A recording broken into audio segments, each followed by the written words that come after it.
Welcome to Gin 101. Let us start with the history of gin. Gin was first created for a healing process.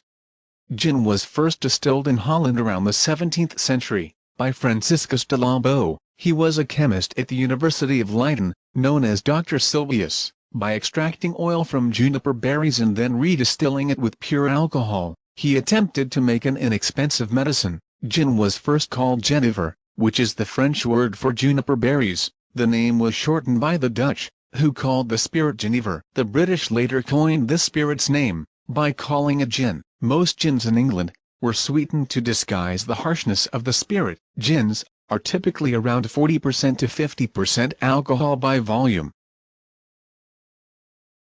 Let's discuss the production of gin. Gin is a neutral spirit, distilled or redistilled, with juniper berries and other aromatics. Although it sounds like a simple liquor, gin is a product of precise quality control and secret complex recipes. Most commonly, gin starts with a neutral spirit and then other characteristics are added, through infusions, percolation or maceration. Today, we will discuss two of the main ways gin is created, direct and indirect methods. In the direct method, prior to the start of the distilling process, the gin head is packed with juniper berries, herbs and other aromatics. As the spirit vapors pass through the gin head, the vapor extracts the characteristics from the flavoring ingredients. This delicately flavored vapor is then condensed.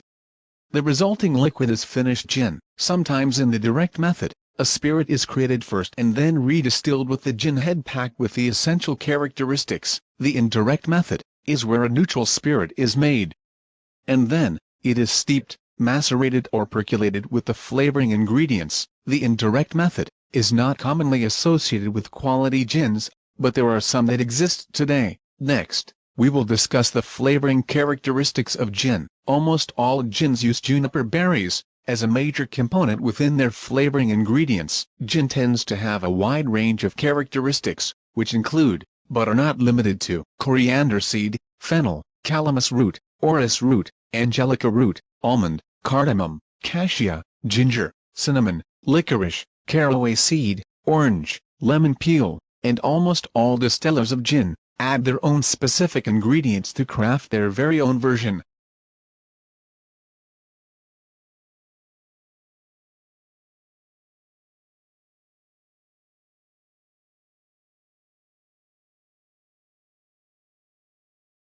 Now, let us discuss how gin should be served. Gin can be served in several manners. Gin can be served neat, at room temperature, in a tulip glass, rocks glass, or a shot glass. Today, gin is a common ingredient in many cocktails. Most commonly, gin is used in the original martini. Gin is served shaken with ice, and poured into a rocks glass with ice, or a martini glass. Finally, we will discuss gin and cuisine. Gin is a very complicated and eloquent liquor, which tends to make this pairing more complex.